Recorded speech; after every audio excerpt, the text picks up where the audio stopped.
جا رہی ہوں.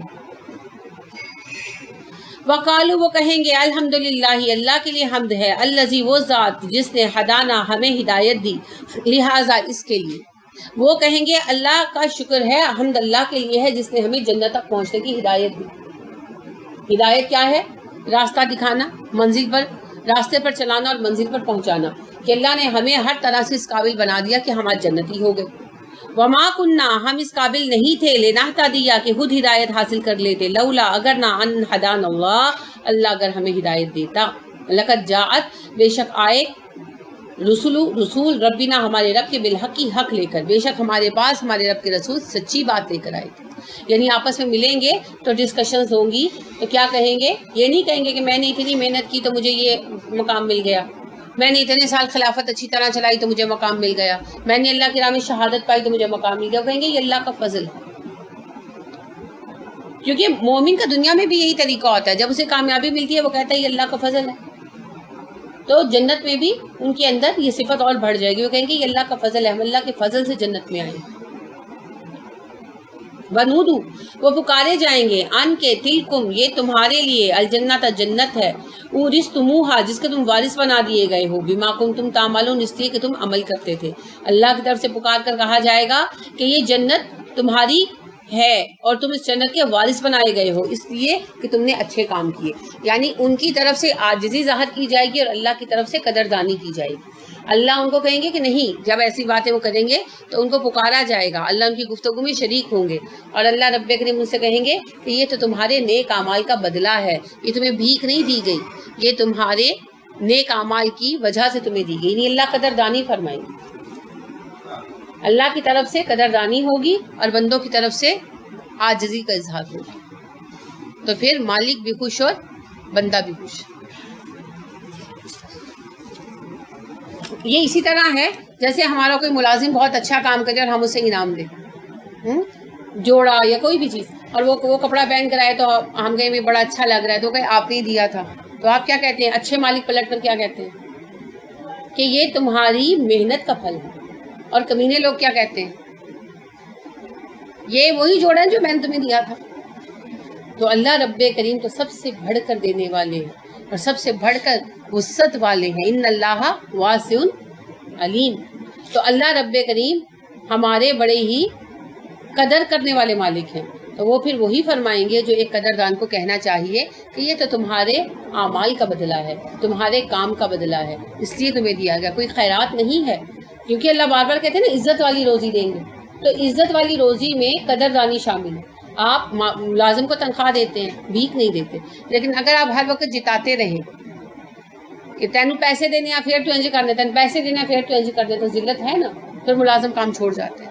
اور اگر آپ محبت اور پیار سے دیتے ہیں، ملازم آپ کا گھر پہ کام کر رہا ہے، چائے بنائی اس کو کپ دے دیا، تو جب موڈ خراب ہوا تو جتایا تانوں کھواؤ تانوں پیاؤ تو تاڑے موڈ نہیں ٹھیک ہونے، تو یہ تو ذلت ہے نا.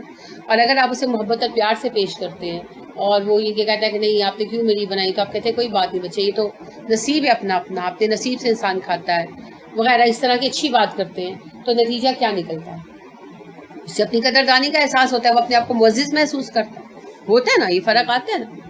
تو اسی طرح اللہ کریم نہ صرف یہ کہ نعمتیں عطا کریں گے بلکہ قدردانی فرمائیں گے تاکہ اندر بھی یہ احساس آئے کہ ہم معزز ہیں. ٹھیک ہے. وَنَادَا اور پکاریں گے اصحاب الجنتی جنت والے اصحاب الناری جہنمیوں کو، ان کے قد بلا شک و شبہ وجدنا ہم نے پایا، ما جو وعدنا ہم سے وعدہ کیا تھا، ربنا ہمارے رب نے، حقاً سچا، فہل تو کیا وجدتم پایا تم نے، ما جو وعدہ کیا تھا، ربکم تمہارے رب نے، حقاً سچا. جنتی جہنمیوں کو پکار کر کہیں گے ہم نے اپنے رب کے وعدوں کو سچا پایا، تو جو وعدہ تم سے تمہارے رب نے کیا تھا اس کو تم نے سچا پایا. قالو وہ کہیں گے نعم ہاں ہم نے بھی سچ پایا. فَأَذَّنَ مُؤَذِّنٌ تو پکارے گا ایک پکارنے والا، بینہم ان کے مابین، اللعنۃ اللہ علی الظالمین لعنت ہے اللہ کی ظالموں پر، الذین اور ظالم وہ لوگ ہیں جو یصدون روکتے ہیں، عن سبیل اللہ اللہ کے راستے سے، ویبغونہ عوجا اسے ٹیڑھا کرنے کے لیے کوششیں کرتے ہیں، وہم بالآخرۃ کافرون اور یہ آخرت کے انکاری ہیں. جو بھی دین میں ٹیڑھ پیدا کرتا ہے دراصل وہ آخرت سے منکر ہوتا ہے، ورنہ وہ جان لے کہ میں جو بگاڑ پیدا کر رہا ہوں اس بگاڑ کا عذاب ہم سب کے سارے افراد کے برابر میرے سر پر آئے گا۔ وَبَيْنَهُمَا حِجَابٌ، اور ان کے مابین ایک آڑ ہوگی، پردہ ہوگا۔ روز قیامت جنتیوں کو جنت میں بھیجنے کے لیے الگ کیا جائے گا، جہنمیوں کو جہنم میں ڈالا جا رہا ہوگا، تو اس وقت پھر جنتی جہنمیوں سے مخاطب ہوگا، اور جنتی بعد میں بھی جہنمیوں سے بات کریں گے۔ لہٰذا یہ ذکر مختلف سورہ میں آتا ہے، آپ انشاءاللہ دیکھیں گے آگے بھی چل کر کہ جنتی جو ہیں وہ پوچھیں گے کہ فلاں بندہ جو تھا وہ کہاں ہے، تو وہ آپس میں ڈسکس کریں گے نا، بات کریں گے کہ فلاں جو ہمارا ساتھی تھا اور ہمارا بڑا مذاق اڑاتا تھا اور بڑا طنز کرتا تھا یا تکلیف دیتا تھا وہ کہاں ہے، تو فرشتے کہیں گے وہ جہنم میں ہے، کیا تم اس کا حال دیکھنا چاہتے ہو؟ تو کہیں گے ہاں ہم بات کرنا چاہتے ہیں، تو فرشتے بات کرائیں گے۔ اب یہ بات کرنا کس طرح پر ہوگا اس کی ہمیں کوئی حقیقت نہیں پتہ۔ آیا اس وقت بعض علماء کہتے ہیں کہ قوت سماعت اور قوت گویائی وغیرہ بہت بڑھ جائے گی تو وہ فاصلے سے بات کر لیں گے، اور یہ بھی ہو سکتا ہے کہ بات کرنے کے ذرائع ہوں۔ اس وقت یہ سب کچھ سامنے نہیں تھا۔ آج ہم دیکھتے ہیں کہ ہم یہاں بیٹھے ہیں اور ہم آسٹریلیا امریکہ میں بات کر رہے ہیں، اور نہ صرف بات کر رہے ہیں بلکہ ہم ویڈیو کال کر کے دیکھ بھی رہے ہیں نا۔ تو جنت میں کیا پتہ کیا سسٹم ہوگا، کیونکہ اللہ کے نبی صلی اللہ علیہ وسلم نے بتایا نا ایسے مکانات ہوں گے اور ایسی سواریاں ہوں گی جن سے باہر دکھے گا اور اندر کا حال نظر نہیں آئے گا۔ آج انسان ایسا شیشہ بنانے پر قادر ہے، تو جنت میں اللہ نے یہ چیزیں بنائی ہمارے لیے۔ اڑنے والی سواریاں ہوں گی، آپ نے فرمایا ایسی سواریاں ہوں گی جن میں بیٹھو گے لمحوں میں جگہ پر پہنچا دیں گے۔ اس وقت سوچنا محال تھا، آج تو ہمارے پاس دنیا میں ایسی سواریاں ہیں، بلٹ ٹرین وغیرہ۔ تو بات یہ ہے کہ جنت میں کیا سسٹم ہوگا بات چیت کرنے کا، آیا وہ کوئی لاسلکی قسم کا نظام ہوگا یا انسانوں کی قوت گویائی اور قوت بینائی اور قوت سماعت بڑھ جائے گی، اللہ عالم۔ بالکل لاسلکی سسٹم ہے نا، تار کے بغیر والے سسٹم موجود نہیں ہے مگر موجود ہیں، تو وہاں پر پتہ نہیں کیا سسٹم ہوگا۔ تو یہ تو اللہ انشاءاللہ جنت میں لے جائے تو پھر خود ہی تجربہ کر لیں گے، پھر وہاں بیٹھ کے ڈسکس کریں گے۔ اچھا جو سسٹم ایسے ہم اس کلاس میں بیٹھ کے ڈسکس کرتے تھے کہ کیسا ہوگا، تو اللہ کرے اللہ ہمیں یہ موقع نصیب فرمائے، آمین ثم آمین۔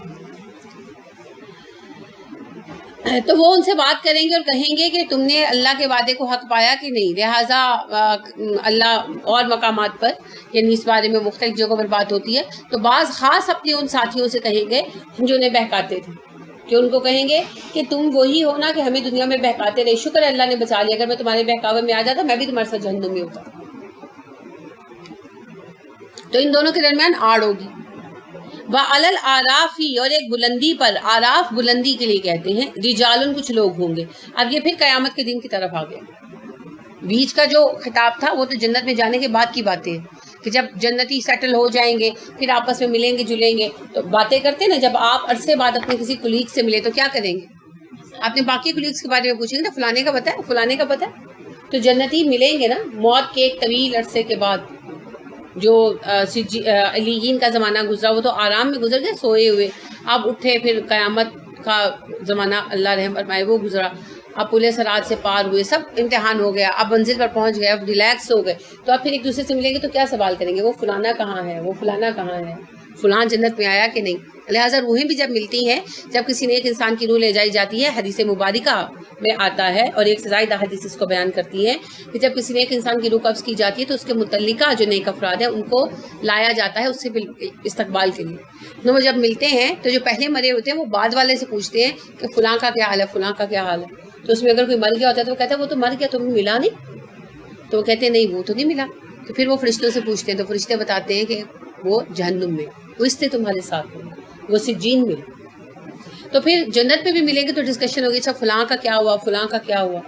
اب کوئی اعلیٰ درجے میں ہوگا، کوئی ادنا درجے میں ہوگا، تو ڈسکشن وہ فلاں تو فلاں درجے میں گیا، فلاں تو فلاں درجے میں گیا، تو فلاں تو آیا ہی نہیں جنت میں خدا نخواستہ، تو پھر وہ کہیں گے کہ اچھا وہ ہمارا ساتھی تھا، کاش ہمیں پتہ چلتا ہم بات کر سکتے، پھر فرشتے باتیں کرائیں گے، ٹھیک ہے۔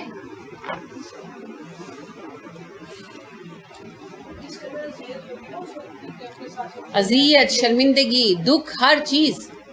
آپ دیکھیں نا، آپ کسی کو مسلسل کہہ رہے ہو کہ یہ کام غلط ہے، یہ کام غلط ہے، یہ کام غلط ہے، یہ نہیں ہو سکتا، اور وہ کام کر لے وہ بندہ، تو آپ شرمندہ ہوتے ہیں. تو یہ تو چھوٹے چھوٹے کام ہوتے ہیں.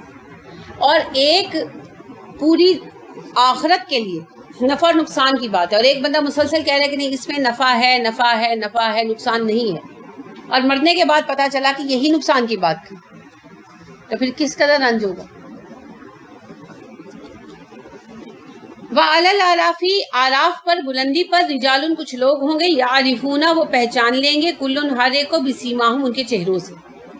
اچھا قیامت کے دن پر پھر بات پلٹ آئی. قیامت کے دن کیا ہوگا کہ جنتی جو ہیں وہ ویٹنگ روم میں بٹھائے جائیں گے، پورے سرات سے گزر کر جنت میں جانا ہے نا. جہنمی جہنم کے گرد بٹھائے جائیں گے، پڑھا ہے نا آپ نے. اور وہ لوگ جن کے نہ تو برے اعمال زیادہ ہوں گے نہ نیک اعمال، نہ وہ اتنے برے ہوں گے کہ جہنم میں بھیجے جائیں، نہ اتنے اچھے ہوں گے کہ جنت میں بھیجے جائیں، دونوں وزن برابر ہوں گے. انہیں ایک بلندی پر کھڑا کر دیا جائے. اب یہ بلندی کون سی ہے؟ کوئی خاص بلندی ہے یا کہ ویسے ہی جو بلند جگہ ہیں وہاں پر کھڑا کیا جائے گا؟ کیونکہ روز قیامت ویسے تو آپ کو پتہ ہے حشر کا میدان اسٹریٹ ہے، اس میں کوئی بلندی نہیں. تو یہ پھر بلندی کیا ہے، اس کے بارے میں مختلف رائے ہیں. بعض کہتے ہیں جنت اور جہنم کی درمیانی دیوار ہے، بعض کہتے ہیں کہ ان کے لیے ویسے ہی ایک مقام رکھا گیا ہے، بعض کہتے ہیں کہ ویسے ان کو اکٹھا کیا گیا تو چونکہ یہ ایک سائڈ پر کیے گئے ہوں گے تو نمایاں ہوں گے تو اس لیے ان کو الاعراف کہا گیا. اللہ عالم، یہ بات بھی قیامت کے دن ہی پتہ چلے گی.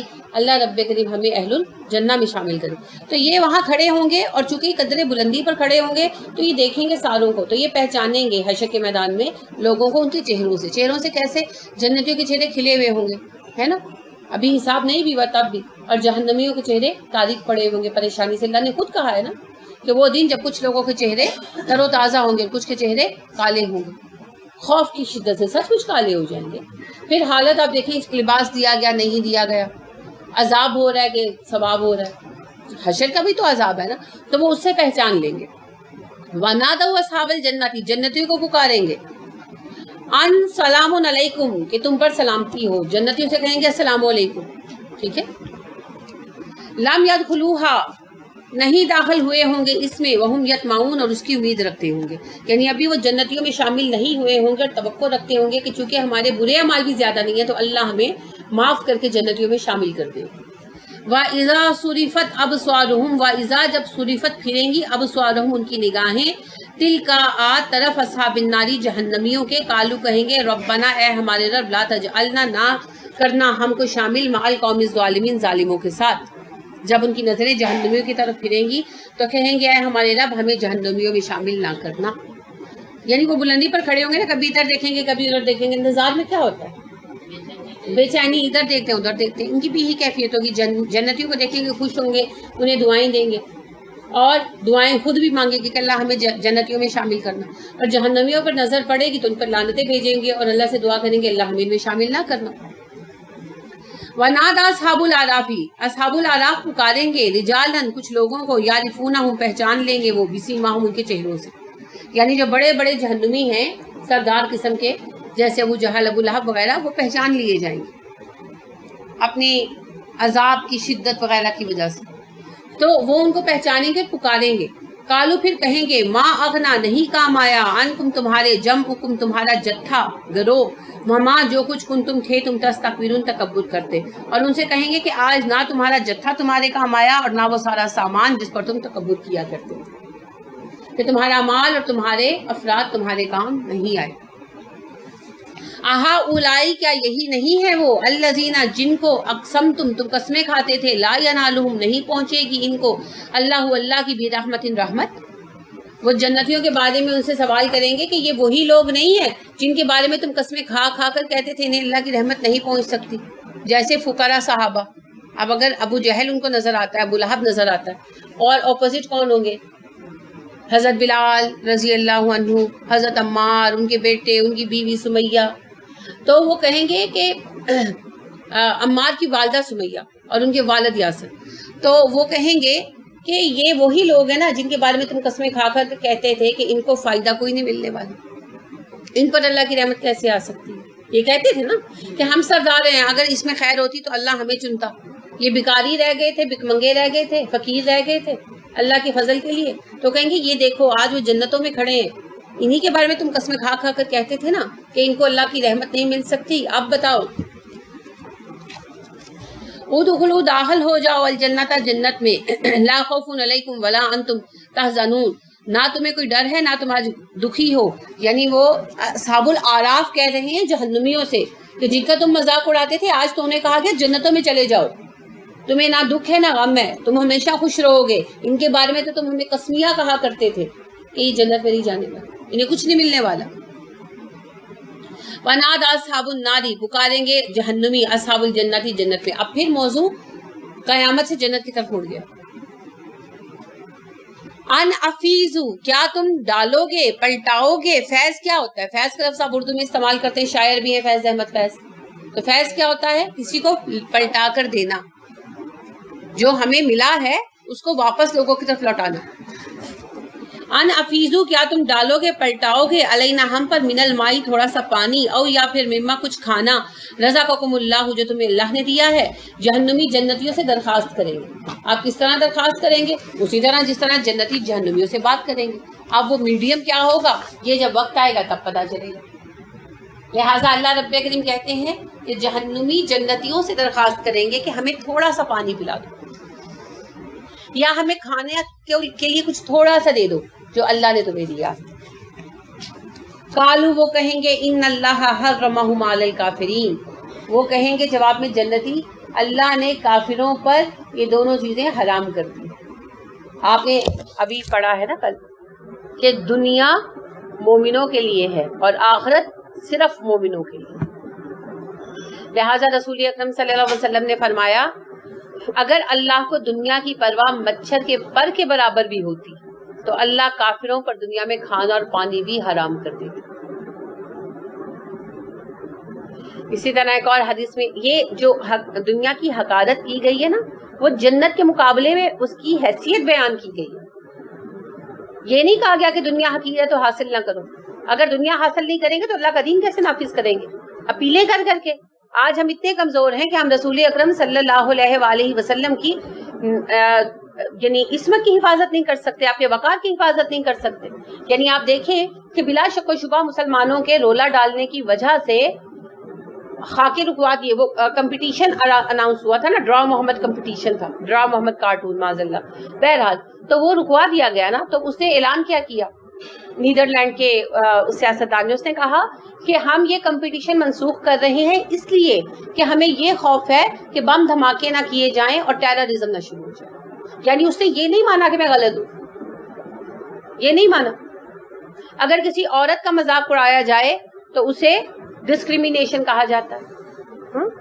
اگر کسی کالے کا مذاق اڑایا جائے تو اسے ریشلزم قرار دیا جائے گا. اگر یہودی کا مذاق اڑایا جائے تو اسے پریجوڈس قرار دیا جائے گا. اور اگر معاذ اللہ رسول اکرم صلی اللہ علیہ وسلم کا مذاق اڑایا جائے تو اسے آزادی اظہار. یہ کیا مذاق ہے؟ کیا پیمانے ہیں؟ تو ہم اس لائق نہیں ہیں کہ ہم اپنے نبی صلی اللہ علیہ وآلہ وسلم کے وقار کے تحفظ کے لیے ڈٹ کر بات کر سکیں. ہم نے بہانے بھی کیا بنائے ہیں؟ ٹیررزم کی نئی لہر دوڑ پڑے گی, دنیا کو پھر بھگتنا پڑے گا. ابھی تو وار آف ٹیرر کی زور میں کمی آئی ہے. ہم ڈٹ کر یہ نہیں کہہ سکے کہ تم لوگ بے حیا ہو اور تم لوگوں نے بدتمیزی کی ہے, کیونکہ ہم کسی لائق ہی نہیں ہیں. یہ بھی بڑی بات ہے کہ اتنا سا بھی کروا لیا, یہ بھی بڑی بات ہے. تو جب ہم لوگ اپنے دین کی حفاظت نہیں کر سکتے نفاذ خاک کریں گے. آپ دیکھیے کہ فرانس میں حکم دیا گیا, قانون بنایا گیا, ویل کرنا بنا ہے. کسی مسلم سفارت خانے کی اتنی حیثیت ہے کہ جا کر ان سے بات کرے کہ آپ مسلمانوں پر, مسلمان وہاں مائنورٹی ہے نا, تو مسلمان اقلیت پر ظلم کر رہے ہیں. ہم یہاں کوئی قانون پاس کریں ہاں اقلیت کے خلاف, کوئی بھی قانون چاہے وہ اچھا ہو چاہے وہ برا ہو, تو آ جاتے ہیں نا کہ بات کرتے ہیں اگر ان کے حقوق پر زد پڑ رہی ہو. ہمارے اپنوں کو چھوڑ دیں فی الحال, وہ اچھی بات ہے, اقلیتوں کے حقوق کی حفاظت کرنی چاہیے ہمیں. لیکن آپ دیکھیں کہ ان کے لوگ فوراً آتے ہیں, اور آنا بھی چاہیے کیونکہ وہ ان کے ہم مذہب ہے. ہم نے کبھی جا کر بات کی اسٹیٹ لیول پر کہ بھئی مسلمانوں پر یہ پابندی کیوں لگا رہے ہو تم لوگ؟ بندے کی پہچان کے لیے چہرہ دیکھنا بکواس بات ہے آج کے دور میں. اللہ نے ہر چیز کا حل دیا ہے نا. آج کے دور میں آئیڈینٹیفیکیشن ضروری ہے, بہت اچھی بات ہے. آئیڈینٹیفیکیشن تھم سے نہیں ہوتی, آئیڈینٹیفیکیشن آنکھ کے کلر سے نہیں ہوتی, ہوتی ہے نا. اللہ نے ہر چیز کا حل دیا, سب بکواس باتیں. چہرے دو بندوں کے ملتے ہو سکتے ہیں، انگلیوں کے امپریشن کبھی نہیں مل سکتے، آنکھوں کا جو دیکھنے کا انداز ہے اس سے جو ریز نکلتی ہیں وہ کبھی یکساں نہیں ہو سکتی۔ تو کسی نے جا کر بات کی، کوئی تعلق نہیں ہے دہشت گردی میں اور پردے میں، کسی نے جا کر بات کی۔ ہم اتنا تو اپنے بندوں کو سیکیور نہیں کر سکتے، تو لہٰذا رسول اکرم صلی اللہ علیہ وسلم نے آخرت کے مقابلے میں بات بیان کی۔ تو آپ صلی اللہ علیہ وسلم ایک دفعہ مدینہ کی گلی سے گزر رہے تھے، وہاں بکری کا ایک بچہ مرا پڑا تھا، اس کے کان بھی چھوٹے تھے۔ بکری میں یہ بات عیب مانی جاتی ہے، چھوٹے کانوں والی بکری عیب مانی جاتی ہے، تو بکری کا بچہ چھوٹے کانوں والا مرا پڑا تھا۔ آپ صلی اللہ علیہ وسلم نے فرمایا اس کو کوئی 1 درہم میں لے گا؟ صحابہ نے کہا جی ہم اس کو نفری بھی نہیں لیں گے، 1 درہم میں کیا لیں، یہ تو زندہ بھی تھا تو عیب والا تھا، جس کے کان چھوٹے تھے، اب تو یہ مرا ہوا ہے۔ آپ صلی اللہ علیہ وسلم نے فرمایا اچھا مفت لے لو۔ صحابہ نے کہا اللہ کے نبی صلی اللہ علیہ وسلم اس کا کریں گے کیا، مفت بھی کیوں لیں؟ تو آپ نے فرمایا جتنا حقیر تمہاری نظروں میں یہ مرا ہوا بکری کا بچہ ہے، دنیا اللہ کے نزدیک اس سے بھی حقیر ہے، کیونکہ 50-60 سال کے بعد ہم نے مرا جانا ہے اور دنیا ایک ٹائم پہ ختم ہو جاتی ہے۔ اللہ کی نظروں میں آخرت کی اہمیت، ٹھیک ہے، آخرت کمانے کے لیے دنیا پانا ضروری ہے، لیکن آخرت کو بیچنا نہیں ہے دنیا کے لیے۔ جیسے ابھی ہم نے سورہ بقرہ کی آیت ریممبر کی، ریکال کی، کیا تھی؟ اولئک الذین اشتروا الحیات الدنیا بالآخرۃ فلا یخفف عنہم العذاب ولا هم ینصرون۔ یہ وہ لوگ ہیں جنہوں نے دنیا پانے کے لیے آخرت کو بیچ دیا، ان سے نہ عذاب ہلکا ہوگا نہ ہی ان کی مدد کی جائے گی۔ تو ان معنوں میں بتایا گیا دنیا حقیقت، ٹھیک ہے، تاکہ جب دنیا کی اٹریکشن آئے آخرت کی قیمت پر تو یاد آ جائے ہمیں، یہ مقاصد ہے۔ تو جنتی جہنمیوں سے کہیں گے کہ اللہ نے تم پر کھانا پینا جنت کی نعمتیں حرام کر دی، ہم نہیں دے سکتے۔ الذین وہ لوگ اتخذوا جنہوں نے بنایا دینہم اپنے دین کو لہون شغل کھیل ولعبا تماشا، یہ وہ لوگ ہیں جنہوں نے اپنے دین کو کھیل تماشا بنا لیا۔ اللہ نے کافروں پر نعمتیں حرام کر دی اور کافر وہ ہیں جنہوں نے دین کو کھیل تماشا بنا لیا۔ اب دیکھیں کتنی واضح بات ہے، وہ نہیں ہے کافر خالی جو دین کا انکار ہی کر رہے ہیں، جنہوں نے دین کو کھیل تماشا بنا لیا وہ بھی کافر۔ تو ہم نے کھیل تماشا نہیں بنایا ہوا، نام رکھنا محمد علی اور حرکتیں کرنا عیسائیوں یہودیوں سے بھی بڑھ کر۔ وغرتہم اور دھوکے میں ڈال رکھا ہے ان کو الحیات الدنیا دنیا کی زندگی نے، فالیوم تو آج کے دن ننساہم ہم بلا دیں گے ان کو کما جیسا نسو وہ بھول گئے لقاء ملاقات کو یومہم اپنے اس دن کی ھذا یہ، اور انہیں دنیا کی زندگی میں دھوکے میں ڈال دیا تو آج ہم انہیں اسی طرح بلا دیں گے جس طرح انہوں نے دنیا میں آج کے دن کی ملاقات کو یعنی حشر کے دن کی ملاقات کو بھلائی رکھا۔ وما کانوا بآیاتنا یجحدون اور وہ ہماری آیتوں کے خلاف کوششیں کرتے تھے یا ہماری آیتوں کا انکار کرتے تھے۔ جیم ہا دال اور جیم ہا دال دونوں میں فرق ہے، ایک ہا حوض ہے ہاتھی والا وہ جہد ہے کوشش کرنا، اور ایک جیم ہا دال ہے حلوے والا، یہ جہدہ ہوتا ہے کسی چیز کے خلاف لڑنا، اس کو مٹانا، اس کو جھٹلانا۔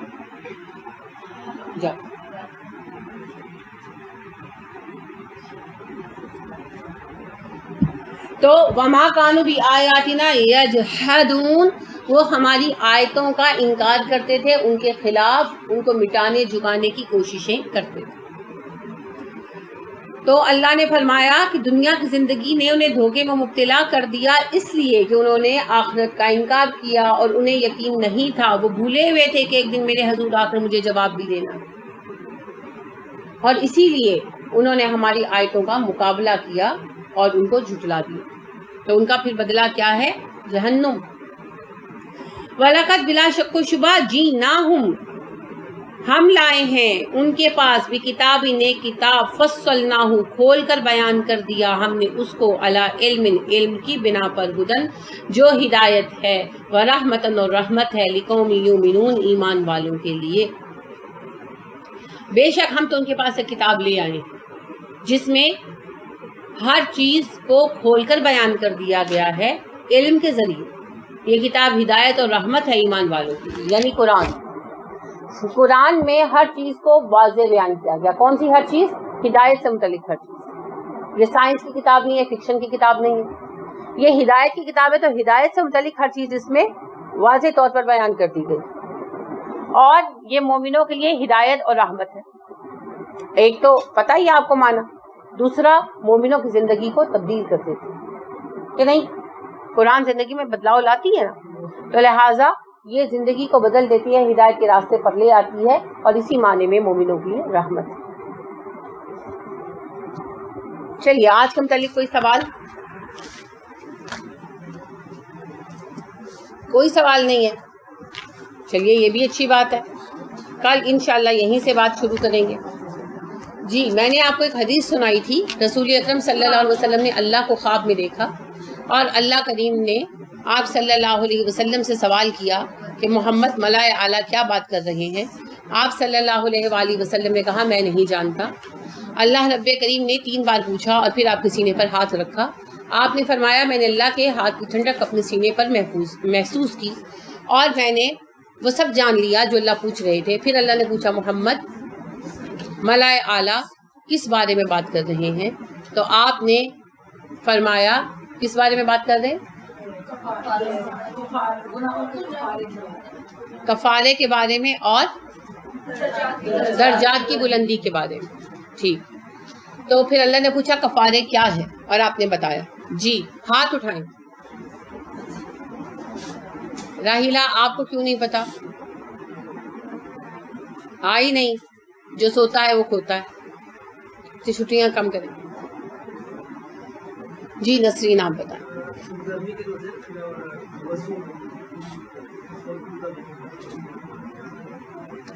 گرمی کے روزے رکھنا کفارہ ہے, لیکن یہ اس حدیث کا حصہ نہیں ہے. ٹھیک ہے, آپ نے اس حدیث کی بنا پر بتانا. جی آپ بتائیں. نماز بعد جماعت کے لیے چل کر جانا, مسجد میں رکنا. ٹھیک. ناگواری کے باوجود. جی نماز بعد جماعت کے لیے چل کر مسجد کی طرف جانا, مسجد میں نماز کے بعد کچھ دیر بیٹھے رہنا, اور ناگواری کے باوجود عمدہ وضو کرنا. ٹھیک ہے. پھر اللہ نے سوال کیا اے محمد صلی اللہ علیہ وسلم درجات کس میں ہے؟ درجات کی بلندی کن چیزوں میں؟ تو کیا ارشاد فرمایا ہاتھ بلند کریں. جی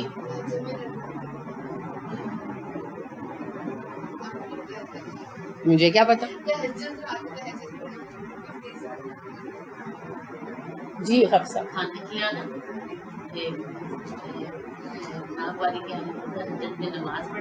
ناگواری نہیں ہے, صرف تہجد میں نماز پڑھنا. جی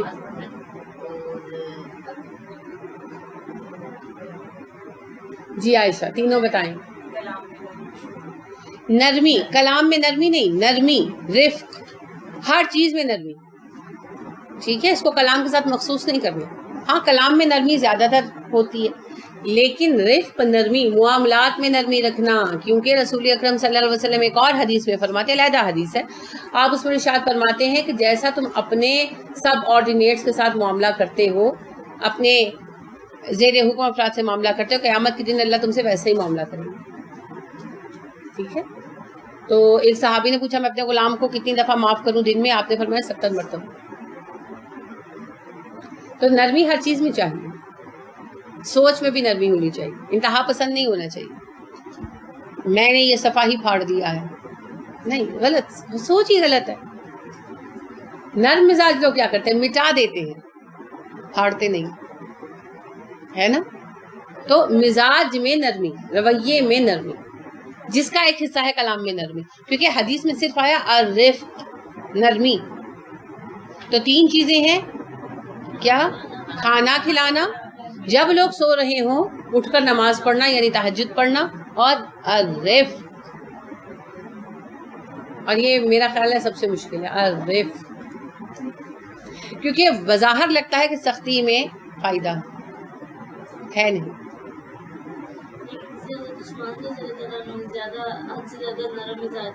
نہیں, وہ نرم مزاجی کی بجائے تھوڑی ڈھیل تھی, نرمی اس معنی میں نہیں آ رہی. جو تو انتظامی امور ہیں ان میں رعایت نہیں دی جائے گی. رسول اکرم صلی اللہ علیہ وسلم بہت نرم تھے, مگر کوئی انتظامی امور میں خلاف ورزی کرتا تو معاف کر دیتے تھے. نہیں, تو انتظامی امور کی بات نہیں ہو رہی. نرمی سے مراد یہ ہے کہ آپ دوسروں سے نرم روی سے پیش آئیں. جیسے ملازم سے کوئی خطا بھی ہوئی ہے تو آرام سے بات کریں.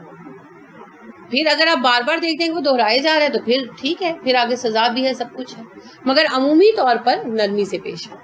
ٹھیک ہے.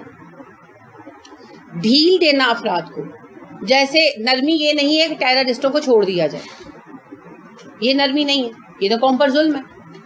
ہاں, اگر آپ کا ایک اچھا ملازم کوئی خطا کرتا ہے تو اس کی پکڑ جب کریں تو اس سے نرمی اور محبت سے بات کریں, اس کو اتنا ذلیل نہ کریں کہ وہ اپنے آپ کو غلام ہی محسوس کرنے لگے.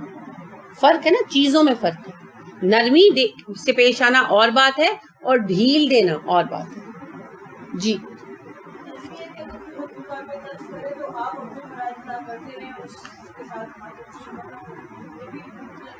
یہ تو صبر ہے, یہ تو صبر ہے اعلیٰ درجہ. جہاں ہمیں اختیار ہے, نہیں صرف ملازمی نہیں, جہاں ہمیں اختیار ہے, جیسے آپ ساس بنی ہیں تو بہو پر نرمی برتے, آپ کے جو پوتے پوتیاں ہیں, اپنے بچے ایون ہیں, ان کے ساتھ نرمی برتے. جو آپ کے بڑے مجبور ہو کر آپ پر ڈیپینڈنٹ ہو گئے, بوڑھی عمر میں اگر ہو جاتے ہیں پھر وہ بہت ستاتے ہیں, بزرگ بہت ستاتے ہیں. یعنی جو بہت بوڑھے ہو جاتے ہیں نا, بیڈ ریڈن ہو جاتے ہیں, ایک تو وہ جو اپنے آپ کو بزی رکھتے ہیں, لیکن جو بالکل بیڈ ریڈن ہو جاتے ہیں وہ بچوں کی طرح ہو جاتے ہیں, ضدی, اور بڑے ہوتے ہیں ہم بچوں کی طرح ان کو ٹریٹ نہیں کر سکتے. تو اس وقت پھر کیا ہوتا ہے, صبر کرنا پڑتا ہے اور ان کے ساتھ نرمی سے پیش آنا پڑتا ہے. یہ ان کا حق بھی ہے اور ہمارا ذمہ بھی ہے. تو اپنے ساتھیوں کے ساتھ, افراد کے ساتھ محبت اور نرمی کا سلوک کرنا. ٹھیک ہے.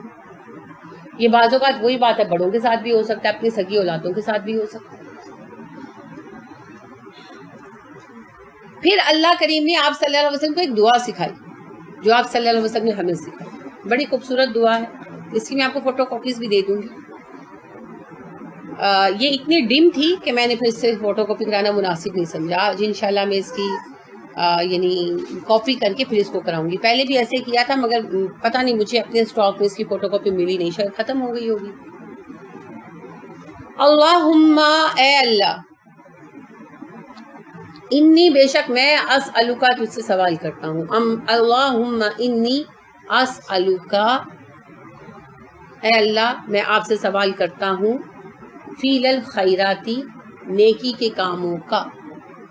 اللہم انی اسألوکا فیل الخیراتی و ترک المنکراتی و حب المساکین. یاد آئی شمسہ؟ اے اللہ میں آپ سے سوال کرتا ہوں نیکی کے کام کرنے کا, برائی کے کام ترک کرنے کا, اور مساکین سے محبت رکھنے کا. جو مساکین ہیں ان سے محبت رکھنے, یعنی مجھ میں تکبر نہ آئے نا, عاجز رہوں. وَأَن تَغْفِرَ لِي وَتَرْحَمَنِي, اور اس بات کا کہ اللہ مجھے بخش دے, مجھ پہ رحم کرے. وَإِذَا أَرَدتَّ فِتْنَةً فِي قَوْمٍ فَتَوَفَّنِي غَيْرَ مَفْتُونٍ, اور اگر آپ کسی گروہ کو, کسی قوم کو آزمانے کا ارادہ کریں تو مجھے آزمائے بغیر موت دے دیں, مجھے اس آزمائش سے بچا دیں. وَأَسْأَلُكَ حُبَّكَ, اللہ میں آپ سے آپ کی محبت مانگتا ہوں. وَحُبَّ مَن يُحِبُّكَ, اور ان کی محبت مانگتا ہوں جو آپ سے محبت کرتے ہیں. وَحُبَّ عَمَلٍ يُقَرِّبُ إِلَىٰ حُبِّكَ, اور ان اعمال کی محبت مانگتا ہوں جو مجھے آپ سے قریب کر دیں. خوبصورت ہے کہ نہیں؟ ذہن میں بیٹھی. دیکھیے کتنی خیر والی دعا ہے. نیکی کی توفیق, برائی سے بچنے کی توفیق, تکبر سے بچنے کا حل, کہ ہمیں مساکین کی محبت نصیب, بخشش, اللہ کا رحم, فتنے سے, آزمائش سے بچا لیا جائے ہمیں. اللہ ہمیں آزمائش سے محفوظ رکھے, اور اللہ اپنی محبت دے. جو اللہ کے پیارے ہیں ان کی محبت دے, اور ان اعمال کی توفیق دے جو ہمیں اللہ سے قریب کرتے. سننے میں بھی بڑی پیاری ہے, سنیے.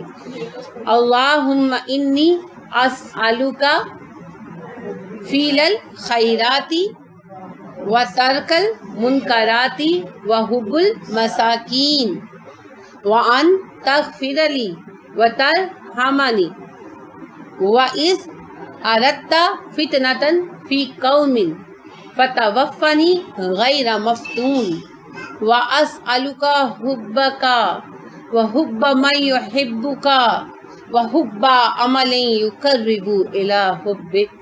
آمین. خوبصورت ہے سننے میں بھی. تو اس کو یاد کرنا ہے. اس کو آپ نے نمازوں میں پڑھنا ہے, سجدوں میں پڑھیے, سلام سے پہلے پڑھیے, دعا میں پڑھیے. بڑی ہی جامع دعا ہے اور اللہ نے براہ راست رسول اکرم صلی اللہ علیہ وسلم کو تعلیم کی, کیونکہ نبی کا خواب بھی وہی ہوتا ہے اور رسول اکرم صلی اللہ علیہ وسلم نماز سے سلام پھیرتے ہی ہمیں پہنچاتے ہیں, اور یہ بالکل صحیح حدیث ہے. ٹھیک ہے, تو آپ نے اس کو یاد کرنا ہے, اور صرف یاد نہیں کرنا, اپنے معمول میں رکھنا ہے. یہ جو آپ کے سینئرز ہیں اور ابھی کہہ رہے تھے نا کہ نہیں پتہ نہیں, پتہ ہے کیوں؟ انہوں نے روٹین میں پڑھا نہیں. جو دعا یاد کریں اسے معمول میں پڑھیں. جو دعا یاد کریں ایک لسٹ بنا لیں, پرفارما بنا لیں, اس پہ ان دعاؤں کے نام لکھ لیں کہ یہ دعا کی, یا پہلی لائن لکھ لیں. تو ہفتے بعد چیک کریں کہ میں نے یہ ساری دعائیں اس ویک میں کبھی نہ کبھی پڑھی. کوئی دعا ایسی تو نہیں جو نسیان خانے میں رہ گئی اور تاکہ نسیان پہ رکھ کے بھول گئے, کیونکہ نسیان تو فطرت ہے نا. اس طرح پھر چیک رہے گا. جتنی بھی دعائیں ہیں ان کے کچھ نہ کچھ فوائد ہیں, اور یہ جو دعا تو بڑی جامع ہے, بڑی خوبصورت دعا. ٹھیک ہے, چلیے. کب, کہاں پر, وتر میں کہاں پر؟ ہاں جی, سلام سے پہلے کی بات کریں. ہاں, سلام سے پہلے آپ ہر نماز میں پڑھ سکتے ہیں, وتر میں بھی پڑھ سکتے ہیں. آپ وتر میں جب دعائے قنوت پڑھ چکتے ہیں تو اس کے بعد بھی دعائیں مانگ سکتے ہیں, اس میں بھی مانگ سکتے ہیں, کوئی مسئلہ نہیں. ٹھیک ہے, دعائے قنوت تو لازم ہے نا. اس کے بعد آپ دعائیں مانگ سکتے ہیں اپنے کسی بھی مقصد کے, تو آپ اس میں بھی یہ دعا بھی مانگ سکتے ہیں. ٹھیک ہے.